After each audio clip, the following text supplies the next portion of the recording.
Now, in Ukraine, a major shakeup at the very top of the government has triggered political shockwaves and raised fresh questions about Kiev's negotiating posture with the United States. President Volodymyr Zelensky has announced the resignation of his powerful chief of staff, Andriy Yermak, a figure long seen as the president's closest confidant and the country's lead negotiator in talks with Washington.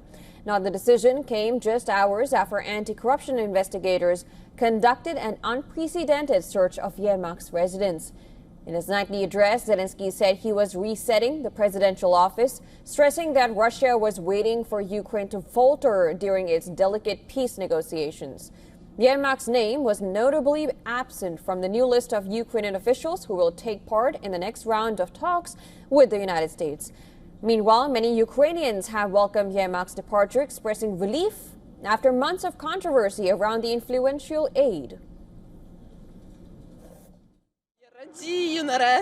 I am happy.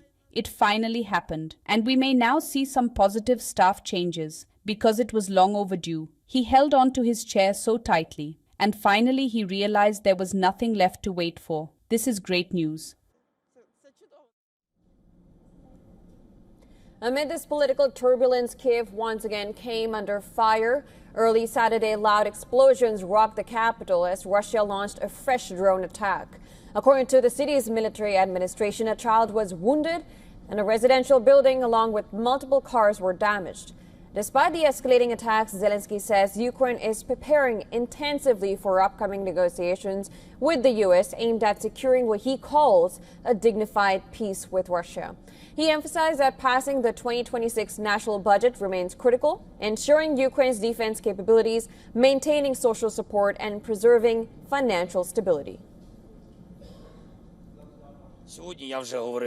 Today I spoke with the President of Finland. Alex informed me about what Russia has said formally and informally, and about the conditions that Russia is putting forward.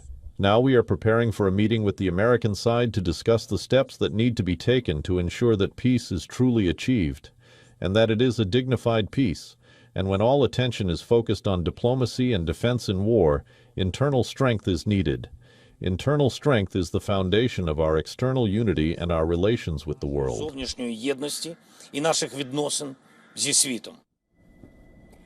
Now, sources say a Ukrainian negotiating delegation is set to travel to the U.S. this weekend, and talks may take place in Florida as Washington pushes forward with its own proposal for ending the war. Now, in a related development, U.S. Secretary of State Marco Rubio is expected to skip next week's NATO foreign ministers meeting, which is a highly unusual absence, especially as allies are preparing to discuss intensive American diplomacy on Ukraine. While Rubio stays away from Brussels, Donald Trump his envoy, Steve Witkoff, is expected in Moscow for discussions linked to the diplomatic process. In Europe, meanwhile, political tensions are rising over Hungary's continued outreach to the Kremlin. German Chancellor Friedrich Merz has criticized Hungarian Prime Minister Viktor Orbán for meeting Russia's President Vladimir Putin without a European mandate.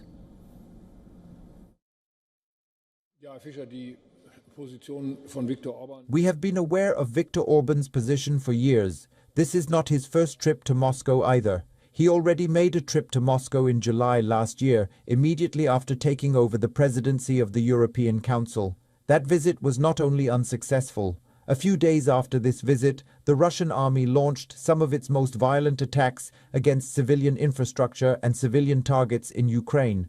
But he is acting without a European mandate, and he is doing so without consulting us. But that is nothing new. He has his own ideas about ending this war. So far, they have not been realized. Now,